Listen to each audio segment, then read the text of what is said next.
ನಿಮಗೆಲ್ಲರಿಗೂ ನಮಸ್ಕಾರಗಳು. ಸ್ಮಿತಾಸ್ ಮ್ಯಾಜಿಕ್ ಹ್ಯಾಂಡ್ಸ್ಗೆ ನಿಮಗೆಲ್ಲರಿಗೂ ಸ್ವಾಗತ. ನೋಡಿ, ಇವತ್ತು ನಾನು ನಿಮಗೆ ಯುಗಾದಿ ಅಮಾವಾಸ್ಯೆಯ ಪೂಜೆಯ ವಿಧಾನವನ್ನು ತಿಳಿಸ್ಕೊಡ್ತಾ ಇದ್ದೇನೆ. ಹಾಗೆಯೇ ನನ್ನ ಮತ್ತು ನನ್ನ ಕುಟುಂಬದ ಕಡೆಯಿಂದ ಪ್ರತಿಯೊಬ್ಬರಿಗೂ ಕೂಡ ಯುಗಾದಿ ಹಬ್ಬದ ಶುಭಾಶಯಗಳು. ನೋಡಿ, ಈಗ ಅಮಾವಾಸ್ಯೆ ಪೂಜೆ ಅಂತ ಬಂದಾಗ ಇದು ನಮಗೆ ಯುಗಾದಿ ಅಮಾವಾಸ್ಯೆಯು ಆಗಿರೋದ್ರಿಂದ ನಾವು ಹೊಸದಾಗಿ ಕಳಸವನ್ನಿಟ್ಟು ನಾವು ಪೂಜೆ ಮಾಡಲೇಬೇಕಾಗುತ್ತದೆ. ಯಾಕಂದರೆ ನಂತರದ ದಿವಸದಲ್ಲಿ ನಮಗೆ ಯುಗಾದಿ ಹಬ್ಬ ಆಗಲೂ ಕೂಡ ನಾವು ಕಳಸವನ್ನು ಬದಲಾವಣೆ ಮಾಡಲೇಬೇಕು. ಈಗ ಅದರ ನಂತರದಲ್ಲಿ ನಾವು ವಿಚಾರಗಳು ತಿಳಿದುಕೊಳ್ಳೋಣಂತೆ.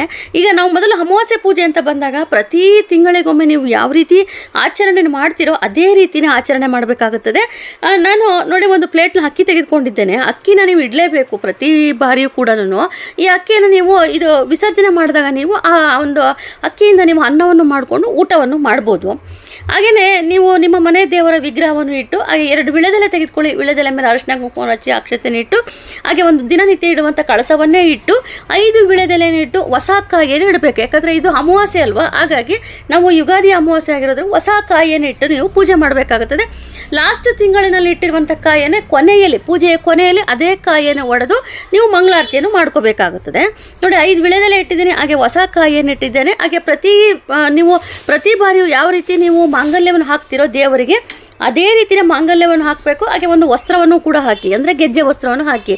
ಈ ಗೆಜ್ಜೆ ವಸ್ತ್ರ ಹಾಕೋದ ಒಂದು ಪ್ರತೀತಿ ಏನಕ್ಕಪ್ಪ ಅಂತಂದರೆ, ಈಗ ನಾವು ದೇವಸ್ಥಾನಕ್ಕೆ ಹೋದಾಗ ಅಲ್ಲಿ ಅಮ್ಮನವರಿಗೆ ಸೀರೆಯನ್ನು ಉಡಿಸಿ ಅಲಂಕಾರ ಮಾಡಿರ್ತಾರೆ. ಆದರೆ ನಾವು ನಮ್ಮ ಮನೆಗಳಲ್ಲಿ ನಾವು ಆ ರೀತಿ ಮಾಡೋದಕ್ಕೆ ಆಗೋದಿಲ್ಲ. ಹಾಗಾಗಿ ನಾವು ಗೆಜ್ಜೆ ವಸ್ತ್ರವನ್ನೇ ಹಾಕಿ ಪೂಜೆಯನ್ನು ಮಾಡಿಕೊಳ್ಳಬೇಕಾಗುತ್ತದೆ. ನಂತರದಲ್ಲಿ ಮಾಂಗಲ್ಯವನ್ನು ಹಾಕಿ ಅರಿಶಿನ ಕೊಂಬಿಂದ ಮಾಂಗಲ್ಯ ಆಗಿರ್ಬೋದು, ಅಥವಾ ನಿಮ್ಮ ಮನೆ ಪದ್ಧತಿಯಂತೆ ನೀವು ಯಾವ ರೀತಿ ನೀವು ಪ್ರತಿನಿತ್ಯನೂ ಹಾಕ್ತಾ ಇರ್ತೀರೋ ಅದೇ ರೀತಿಯೇ ನೀವು ಮಾಂಗಲ್ಯವನ್ನು ಹಾಕಿ ಹಾಗೆ ಹೂವಿನ ಅಲಂಕಾರವನ್ನು ಮಾಡಿ. ಈಗ ಮಾಂಗಲ್ಯ ಯಾವುದೇ ಹಾಕಿರ್ಬೋದು, ಅದಕ್ಕೆ ಅರಿಶಿನ ಕುಂಕುಮವನ್ನು ಹಚ್ಚಿ ನಮಸ್ಕಾರ ಮಾಡಿಕೊಂಡು ನಂತರದಲ್ಲಿ ಅಮ್ಮನವರ ಮುಖಪದ್ಮವನ್ನು ಇಟ್ಟು ಮುಖಪದ್ಮಕ್ಕೂ ಕೂಡ ಹೆಚ್ಚಿನ ಮಟ್ಟದಲ್ಲಿ ಅರಿಶಿಣವನ್ನು ಹಚ್ಚಿ ನಂತರದಲ್ಲಿ ಹೂವಿಂದ ಅಲಂಕಾರ ಮಾಡಿ. ಆ ಸಮಯದಲ್ಲಿ ಯಾವ ಹೂವಿರುತ್ತೋ ಅದೇ ಹೂವಿಂದ ನೀವು ಅಲಂಕಾರವನ್ನು ಮಾಡಬಹುದು.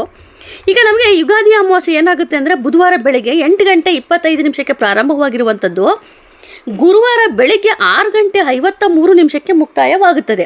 ಸೊ ಹಾಗಾಗಿ ನಾವು ಅರ್ಲಿ ಮಾರ್ನಿಂಗ್ ಎಲ್ಲ ಪೂಜೆ ಮಾಡೋದಕ್ಕೆ ಬರೋದಿಲ್ಲ. ಬುಧವಾರ ಬೆಳಗ್ಗೆ 8 ಗಂಟೆ 25 ನಿಮಿಷದ ನಂತರದಲ್ಲೇ ನೀವು ಕಳಸವನ್ನು ಇಟ್ಟು ಪೂಜೆ ಮಾಡ್ಕೋಬೇಕಾಗುತ್ತದೆ.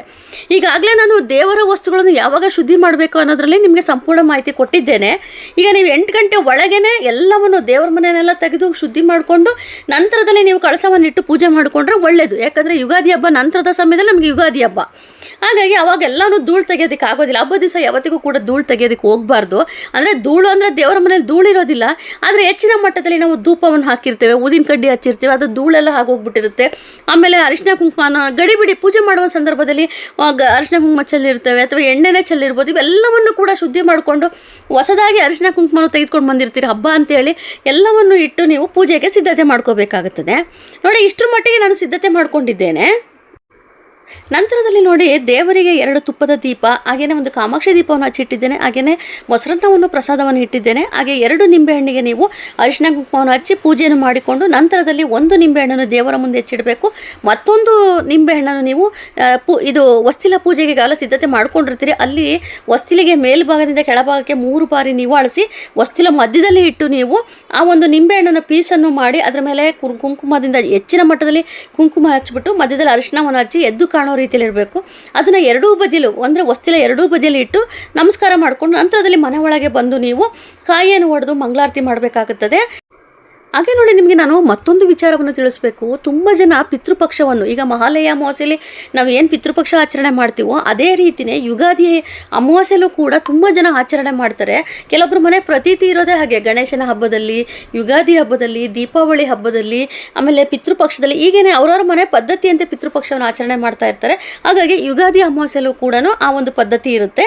ಹಾಗಾಗಿ ನೀವೇನು ಮಾಡಬೇಕು ಅಂತಂದರೆ, ಇವಾಗ ಮೊಸರನ್ನವನ್ನು 2 ಭಾಗವನ್ನಾಗಿ ಮಾಡ್ಕೋಬೇಕು. ನಾನು ಪ್ರಸಾದವಾಗಿ ದೇವರಿಗೆ ಇಟ್ಟಿದ್ದೇನೆ.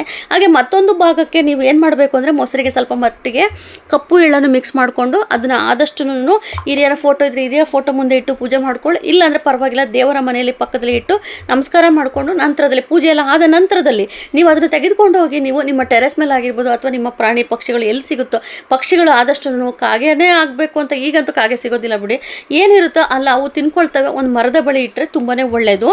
ಈ ರೀತಿಯಾಗಿ ನೀವು ಅಮಾವಾಸ್ಯೆ ಆಚರಣೆ ಮಾಡಬೇಕು. ಈಗಾಗಲೇ ನಾನು ಹೇಳಿದಾಗೆ ಇದನ್ನು ನೀವು 8:25 ನಂತರದಲ್ಲಿ ಅಮಾವಾಸ್ಯೆ ಆಚರಣೆ ಮಾಡಿದರೆ ಗುರುವಾರ ಬೆಳಿಗ್ಗೆ 6 ಗಂಟೆ ಅಂದರೆ 6:53 ನಮ್ಗೆ ಅಮಾವಾಸ್ಯೆ ಮುಕ್ತಾಯ ಆಗುತ್ತೆ. 7 ಗಂಟೆಗೆ ನಾವು ಈ ಕಳಸವನ್ನೆಲ್ಲ ತೆಗೆದು ಮತ್ತೊಮ್ಮೆ ನಾವು ಯುಗಾದಿ ಪೂಜೆ ಅಂತೇಳಿ, ಯುಗಾದಿ ಹಬ್ಬ ಅಂತ ಹೇಳಿ ನೀವು ಒಂದು ಹೊಸ ಕಾಯಿಯನ್ನಿಟ್ಟು ನೀವು ಪೂಜೆಯನ್ನು ಮಾಡಿಕೊಳ್ಳಬೇಕಾಗುತ್ತದೆ. ಹಾಗಾಗಿ ನಾನು ನಿಮಗೆ ಸಲಹೆ ಕೊಡೋದೇನು ಅಂತಂದರೆ, ಅಮಾವಾಸ್ಯೆನೂ ಆಚರಣೆ ಮಾಡಿ, ಯುಗಾದಿ ಹಬ್ಬವನ್ನು ಆಚರಣೆ ಮಾಡಿ. ಕೆಲವೊಬ್ರು ಏನು ಅಂದ್ಕೊಳ್ತೀರ ಅಂದರೆ, ಅಮಾವಾಸ್ಯೆ ನಂತರದಲ್ಲೇ ನಮಗೆ ಯುಗಾದಿ ಹಬ್ಬ ಅಲ್ವ, ನಾವು ಯುಗಾದಿ ಹಬ್ಬಕ್ಕೆ ಒಮ್ಮೆನೇ ಕಳಸ ಇಟ್ಬಿಡ್ತೀವಿ ಅಂದ್ಕೊಳ್ತೀರಿ. ಆದರೆ ಅದು ಆಗೋದಿಲ್ಲ. ಹಂಗೆ ಯುಗಾದಿ ಅಮಾವಾಸ್ಯೆನೂ ಕೂಡ ನಾವು ಯಥಾ ಪ್ರಕಾರ ನಮ್ಮ ಮನೆ ಪದ್ಧತಿಯಿಂದ ಆಚರಣೆ ಮಾಡಬೇಕು. ಹಬ್ಬವನ್ನು ಕೂಡ ನೀವು ಆಚರಣೆ ಮಾಡಬೇಕಾಗುತ್ತದೆ. ಹಾಗೆಯೇ ಇದರಲ್ಲಿ ಇನ್ನೂ ನಿಮ್ಗೆ ಗೊಂದಲ ಇತ್ತು ಅಂದರೆ ಖಂಡಿತ ಮೆಸೇಜ್ ಮಾಡಿ, ನಾನು ರಿಪ್ಲೈ ಮಾಡ್ತೇನೆ. ಹಾಗೆ ಎಲ್ಲರೂ ಕೂಡ ಯುಗಾದಿ ಹಬ್ಬದ ಶುಭಾಶಯಗಳು ಮತ್ತೊಮ್ಮೆ ತಿಳಿಸ್ತಾ ಇದ್ದೇನೆ. ಎಲ್ಲರೂ ಕೂಡ ಒಳ್ಳೆಯದಾಗಲಿ, ಅಮ್ಮನವರ ಅನುಗ್ರಹ ಸಿಗಲಿ. ಸೊ ಇವತ್ತಿನ ಒಂದು ವಿಡಿಯೋ ನಿಮ್ಗೆ ಇಷ್ಟವಾಗಿದ್ದಲ್ಲಿ ದಯವಿಟ್ಟು ಆದಷ್ಟು ಶೇರ್ ಮಾಡಿ, ಲೈಕ್ ಮಾಡಿ, ಕಮೆಂಟ್ ಮಾಡಿ, ಹಾಗೆಯೇ ಸಬ್ಸ್ಕ್ರೈಬ್ ಮಾಡ್ಕೊಳ್ಳಿ. Thank you.